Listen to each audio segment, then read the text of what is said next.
పెద్దగా రిస్క్ తీసుకోలేదు. బట్ వాళ్ళు ట్రై చేసిర్రు. అక్కడితో ఆగిపోయింది. అయితే ఈ సమస్య జరిగేది ఈ ప్రాసెస్ అంతా దగ్గర 10 రోజుల నుంచి జరుగుతుంది. హ్మ్. అప్పటికి మా సొంత ల్యాండ్ వాళ్ళ కబ్జాకి ఇంకా పోలే మేము. హ్మ్. అంత అమౌంట్ కట్టినా సరే వాళ్ళ కబ్జాకి ఇంకా పోలే మేము. హ్మ్. మా సొంత ల్యాండ్. హ్మ్. పట్టాకుండి నా సొంత ల్యాండ్‌ని గూడా నేను అచ్చింది. వరి పంటకచ్చింది. చేతికచ్చింది. హార్వెస్టర్‌తో కోపిద్దాం అనుకుంటే ఈ పనులన్నీ ఉన్నాయి గదా! ఇవి అయిపోయిన తర్వాత క్లియర్ చేసుకుందాం అని జెప్పేసి అప్పటికి పోస్ట్‌పోన్ చేసుకుంటూ వస్తున్నా వరి హ్మ్. కోతని. హ్మ్.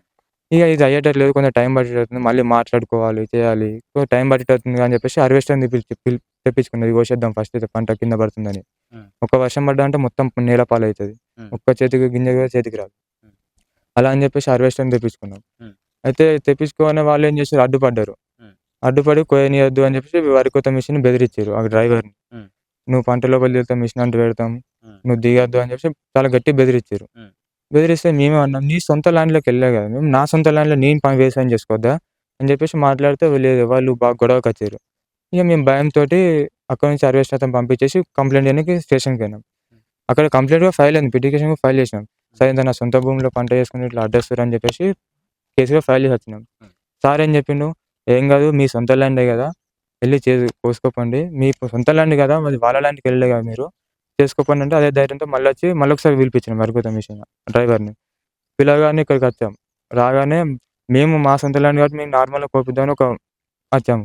వాళ్ళేమో మంచిగా ప్రిపేర్‌గా ఉన్నారిక్కడ. హ్మ్. ఇక్కడ ఇంటి పంట ముందే వాళ్ళ ఇల్లు కాబట్టి వాళ్ళు హ్మ్. ప్రిపేర్‌గా ఉన్నారు. అక్కడి నుంచి మేమొచ్చాం. మిషనొచ్చింది. హ్మ్. సేమ్ ఇలానే మళ్ళీ ఆపారు.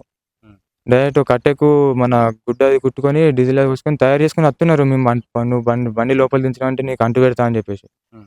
ఎంత చెప్పినా నలుగురు అక్కడ జమ అయితారు కదా సార్. హ్మ్. ఒక నలుగురు పెద్ద మనిషి అట్లా పద్ధతి కాదని చెప్పి ఆపినా సరే వాళ్ళు ఆగలేదు. బాగా సీరియస్‌గా కొడతామన్నట్టుగా మీదికొస్తున్నారు. హ్మ్. అప్పటికి మేము సరే ఆపిర్రు కదా అని చెప్పేసి జస్ట్ ఒక ఫోటో తీసుకొని మళ్ళీ సార్‌కి కాల్ చేద్దాం. సార్ దగ్గరికెళ్దాం. మళ్ళీ ఒకసారి కంప్లెయింట్ సార్ మీరు చెప్పినంక కూడా మళ్ళీ ఇట్లా వచ్చిర్రని చెప్పి కంప్లెయింట్ ఇద్దామని చెప్పేసి అక్కడి దాకా ఆపేసినాం అంతే. హ్మ్.